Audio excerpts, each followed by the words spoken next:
Hello and welcome. In today's video we're going to talk about megalithic monuments. As you can see from the pictures, there are three main types of monuments. The first one is called a dolmen, and it is made up of one horizontal capstone or topstone and two or more vertical standing stones. And the use of the dolmen was as a tomb. The second type of monument we're going to look at is a monolith, which means one vertical standing stone, as you can see in the picture. And the third type is a stone circle. The most famous example of which is found in England in Wiltshire, it's called Stonehenge. These monuments had different uses.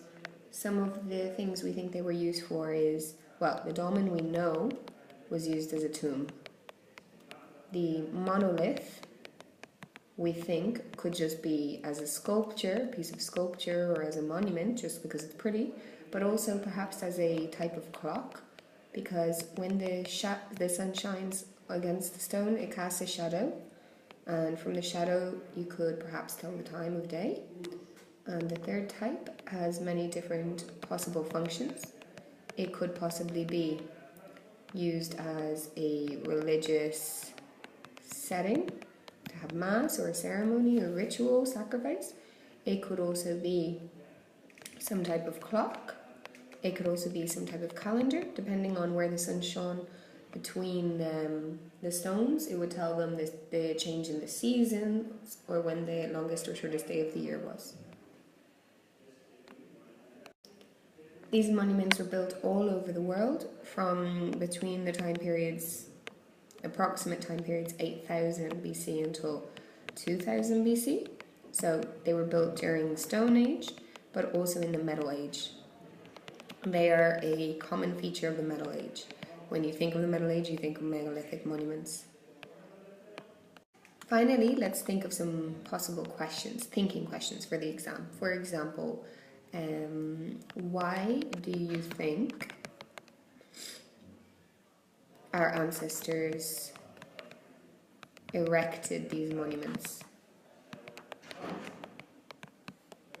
Okay, if you were going to answer this question in an exam, you can obviously put any of the answers from the previous slide about their uses, or you could also add your own kind of personal opinion. Another interesting thing for us to think about, or that could be in a test situation, would be these monuments were obviously difficult to build, especially the bigger ones. So why do you think they went to so much trouble to build them? Let me explain a little bit better. For example, if we talk about Stonehenge, hopefully you remember what that is. The stones there were not found in the area it was built in. They had to be brought from hundreds of kilometers away, which meant a lot of trouble for people, and therefore you need to think about why it was so important to them to build that monument in that place and use those stones. Okay, as I've explained in class, these answers are personal, but I want to see justification and evidence for the answers you give. And finally, a third question that I could ask would be, name an example of one of these types of monuments. We've looked at two in class, so you should be able to name at least one and say the function of it. The last thing I want to remind you of is the meaning of the word.